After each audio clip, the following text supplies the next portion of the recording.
What's going on, everyone? I'm Daniel Rodriguez. It's time to review another movie. Today, I'm going to be reviewing the latest animation film to star Kevin Conroy, Mark Hamill, Tara Strong, and Ray Wise. I'm just going to give you the pros, cons, final score, tell you whether or not you should just go check this out in theaters while it's still in theaters for only 2 nights only, check it out on rental, or maybe just never see this movie at all. Here is my non-spoiler review for Batman: The Killing Joke.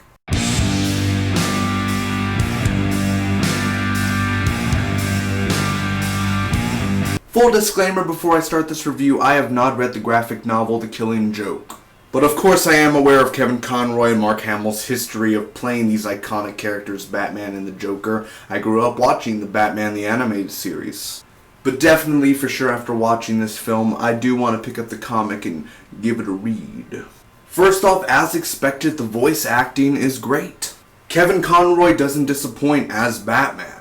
As always, his Batman and Batman in general, but for this film, is dark, gritty, intense.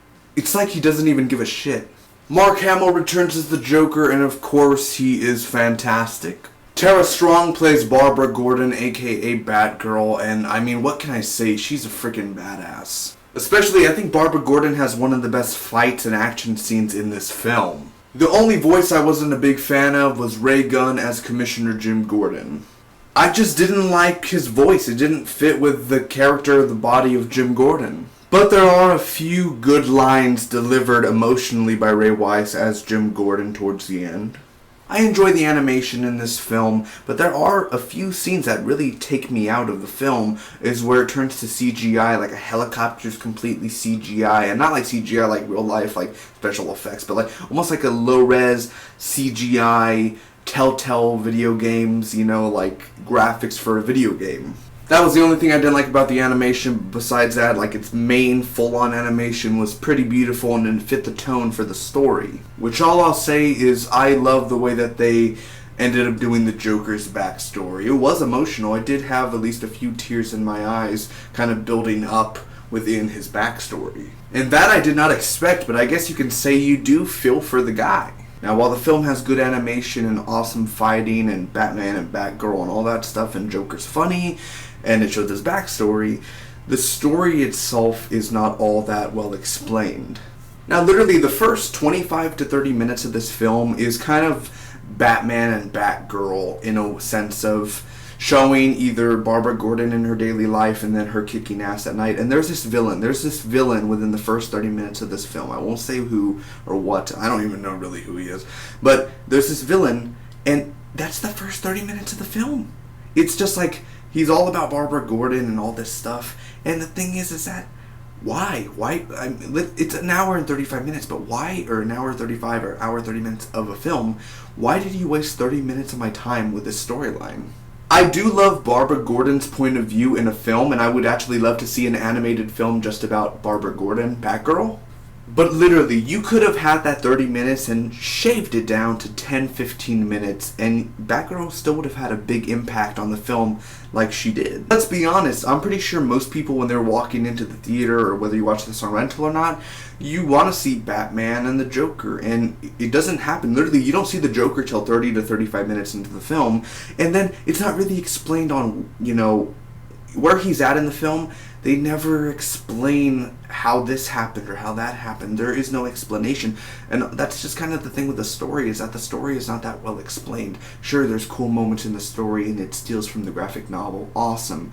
Can't wait to read it. But the thing is that the story itself, it's not that well told. It feels rushed. It feels like it's a rushed story. Now, I don't know how The Killing Joke ends in the comics, but for the film, I don't hate the ending of the film, but it just ends abruptly. Like, it ends just like that, like, and then you're kind of like, what? Like, it should have continued. The thing is that the pacing's not the problem in this film, really, besides the first 25 minutes with Batgirl and everything. Don't get me wrong, she's a badass character. I want to see more of her. I wish I could have saw even more of her, because she was awesome with Batman, man. But there's also, like, he kind of objectifies her in a way. Not really objectify, but it becomes this whole weird little arc going on where you're like, what's going on? This is becoming a little weird. And, you know, just, it's a whole weird thing. But the thing is that at the end it just ends, and you kind of want it to continue because the pacing, it wasn't bad. The pacing was fine during the whole movie, but it's just like, you think it would go on for another 10 minutes, or like that's it, that was the finale, that was it, like that was your big ending, that was your like but it's a subtle ending, you know. It's not a huge, oh my god, horrible thing. This movie still is very much watchable. Definitely a few times of replay to watch it. Just the way it ended, what I'm trying to say is this movie felt too short. Overall, I'm going to give Batman the Killing Joke a 6.8 out of a 10. Is Batman the Killing Joke worth watching in general? Yes. Is it worth watching in theaters? Well, if it's still playing in your theaters for the 2 nights it was supposed to play in, go now. Whatever time it is, the nearest time, go see it in theaters. Bring your friends. It's going to be a fun ride.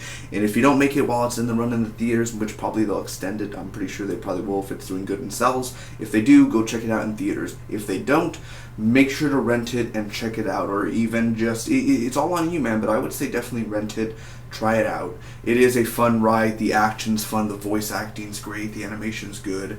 Again, there are a few flaws to this film, but those things that I mentioned, it doesn't ruin the experience. It doesn't, you know, you're not gonna, oh my god, it's a horrible film, because it's not a horrible film. It's not a great animation film. It's not. But it is a good adaptation. I mean, I haven't read The Killing Joke, but I'm assuming it is a really good adaptation, because some shots are really actually very, very, because I've seen some shots and screenshots of the original comic, so some are right on key, you know. So that's all I'll say there. Anyway, thanks so much for watching. Hope you guys enjoyed. If you did, make sure to leave a like. You can comment down below, tell me what you guys thought about Batman the Killing Joke. If you want to share with your friends, you can. Hit that share button. And every single week, every new movie that releases in theaters will be reviewed on this channel. I review TV shows. I do trailer reactions. The one to Justice League. Arthur Curry. I hear you talk to fish.